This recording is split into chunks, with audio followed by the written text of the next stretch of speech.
The State Department has released 44 new Hillary Clinton emails to Judicial Watch, who filed a Freedom of Information Act request to obtain these emails. Now, what these emails reveal, unsurprisingly, is more evidence of pay-to-play deals between Hillary Clinton's donors from the Clinton Foundation and her State Department. Now, previously, I've talked about how there is a lot of evidence about quid pro quos between the State Department and the Clinton Foundation, but this just kind of compounds the amount of evidence we already have. So, for example, foreign donors to the Clinton Foundation would make donations and or pay Bill Clinton to speak, and then all of a sudden they would be given preferential treatment in the form of a weapons deal. Now, one example is Saudi Arabia. They contributed $10 million to the Clinton Foundation, and she later gave them a weapons deal. Now, just 2 months before that deal was finalized, Boeing, who would profit handsomely from this deal that the State Department would be giving to the Saudis, donated nearly $1 million to the Clinton Foundation just to make sure it goes through, and then lo and behold, they are manufacturing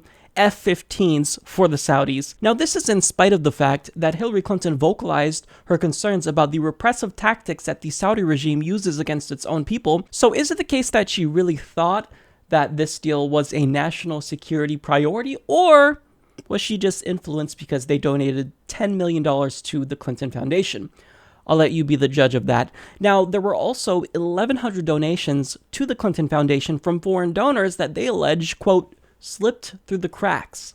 So they didn't report these donations because we all know that they're very suspicious, but no, that couple was actually 1,100. Now, even though there's only 44 new emails, they, one, reveal more evidence that there are pay-to-play deals between the State Department and the Clinton Foundation, but they also show us that Hillary Clinton lied because she claims that she turned in 55,000 emails, which were the totality of work-related emails while she was Secretary of State. But these new 44 emails are work-related, so she didn't turn these ones in. So the New York Times explains, Tom Fitton, the president of Judicial Watch, charged that Mrs. Clinton hid the documents from the public because they appeared to contradict her official pledge in 2009 to remove herself from Clinton Foundation business while leading the State Department. The documents indicate, he said in a telephone interview, that the State Department and the Clinton Foundation worked hand in hand in terms of policy and donor effort. There was no daylight between the two under Mrs. Clinton, and this was contrary to her promises, he added. Now, here are some examples of that. In one email exchange, for instance, an executive at the Clinton Foundation in 2009 sought to put a billionaire donor in touch with the United States ambassador to Lebanon because of the donor's interests there. In another email, the foundation appeared to push aides to Mrs. Clinton to help find a job for a foundation associate. Her aides indicated that the department was working on the request. So clearly we see her showing preferential treatment to Clinton Foundation donors. Now, this one exchange that I'm going to get to is very telling. So a number of the email exchanges released Tuesday included Uma Abedin, who was a top advisor to Mrs. Clinton at the State Department and later worked at the Clinton Foundation. In April of 2009, Douglas Band, who led the foundation's Clinton Global Initiative, emailed Ms. Abedin and Cheryl Mills, another top advisor to Mrs. Clinton, for help with a donor. Mr. Ban wrote that he needed to connect Gilbert Shagori, a Lebanese-Nigerian billionaire who was one of the foundation's top donors, with someone at the State Department to talk about his interest in Lebanon. It's Jeff Feltman, Mrs. Abedin answered, referring to Jeffrey Feltman, who was the American ambassador to Lebanon at the time. I'm sure he knows him. I'll talk to Jeff. Mr. Ban asked her to call Mr. Shaguri immediately if possible. This is very important, he wrote in a separate email exchange. Mr. Ban passed along to Miss Abedin and Miss Mills a request for a, quote, favor from an associate who had recently been on a Clinton Foundation trip to Haiti and was apparently seeking work at the State Department. The State Department deleted much of the information about the associate, including his name and the outcome of the job referral, in turning over the emails to Judicial Watch.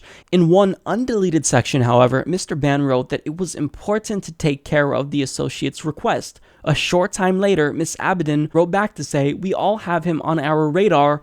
Personnel has been sending him options." So just to reiterate here, someone who works at the Clinton Foundation, Douglas Band, was emailing the State Department saying, hey, I have a mega donor here for the Clinton Foundation, and he's saying he wants a favor. You better get on this right now. That is incredibly telling and suspicious as hell. Now, we all know now why Hillary Clinton decided to set up a private email server in her home. Not for purposes of convenience, but because of this. Now, the response from the Clinton campaign is that Mr. Bann was only a personal assistant to Bill Clinton, and that these emails don't prove anything because they weren't sent by Clinton, nor do they involve actual work of the Clinton Foundation. It was simply one State Department aide emailing a Clinton Foundation aide who was Bill Clinton's assistant. Of course you're going to say that. I mean, they don't think about the optics and how this looks, and they can't even come up with a reasonable defense.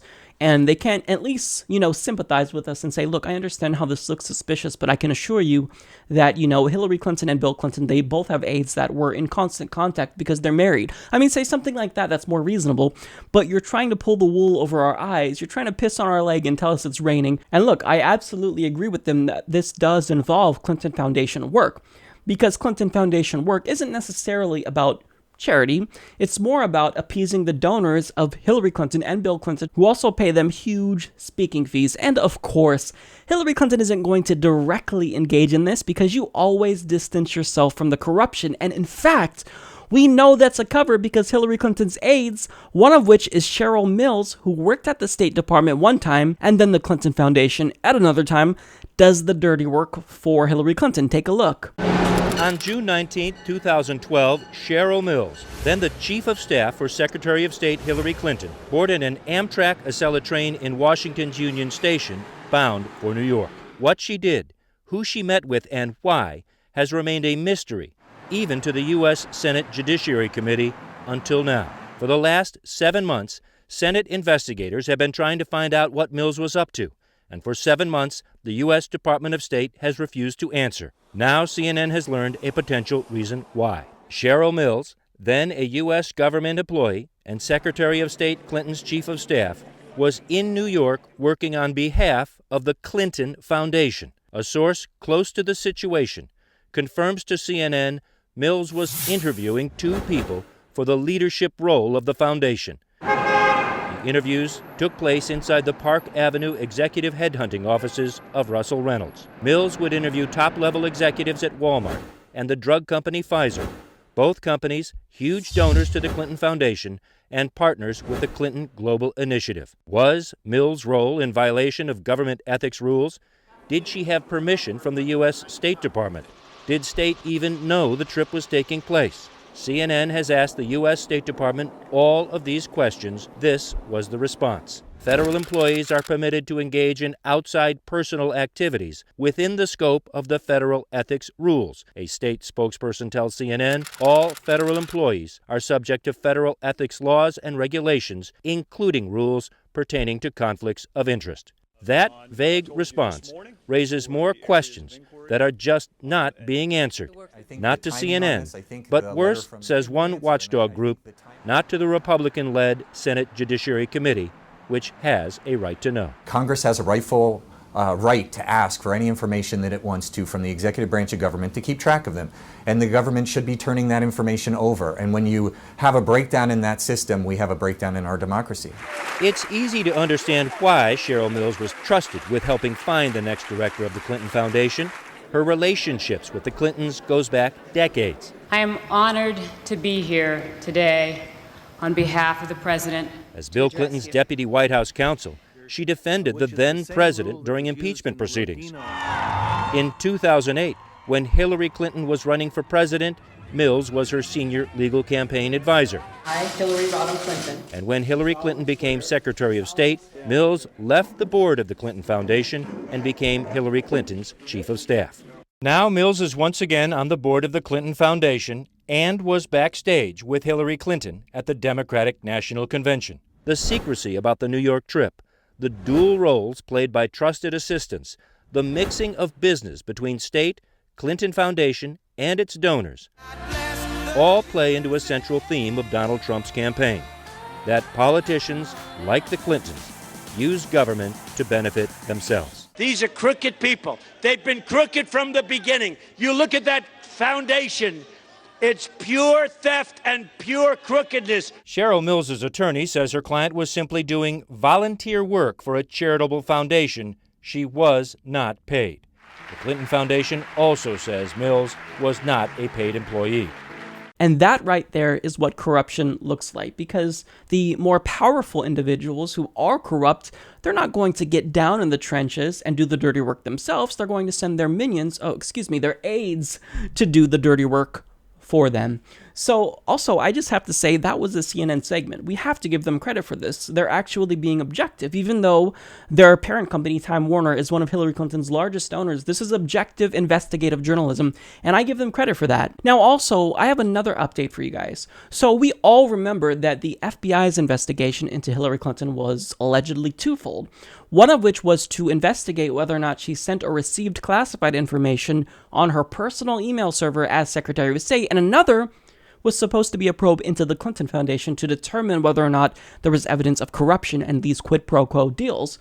Well, do you ever wonder why all of a sudden that investigation kind of just went away and we no longer are hearing anything about it? Well, last month, FBI Director James Comey was asked whether or not the FBI had actually launched a separate probe into the Clinton Foundation, as it was previously hinted that the scope of the investigation into Hillary Clinton had widened to include activities of the Clinton Foundation, and he just simply declined to comment. So why is it that James Comey declined to comment and just say, no, we're not actually widening the scope of the investigation, even though we are?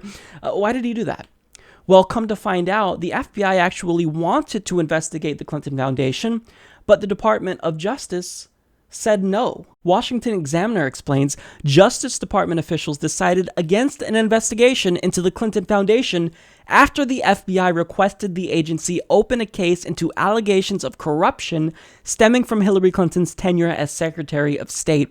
But the Justice Department's Public Integrity Unit declined to pursue the probe, given what it characterized as insufficient evidence, according to a CNN report Wednesday. Now, I just love this because it's very telling. The Department of Justice is saying, no, you can't investigate the Clinton Foundation for corruption because there's insufficient evidence.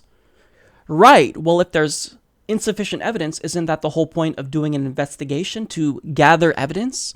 Otherwise, what are you doing during the investigation? And the crazy thing is that we don't just have probable cause of Hillary Clinton doing favors for donors to the Clinton Foundation while she was Secretary of State.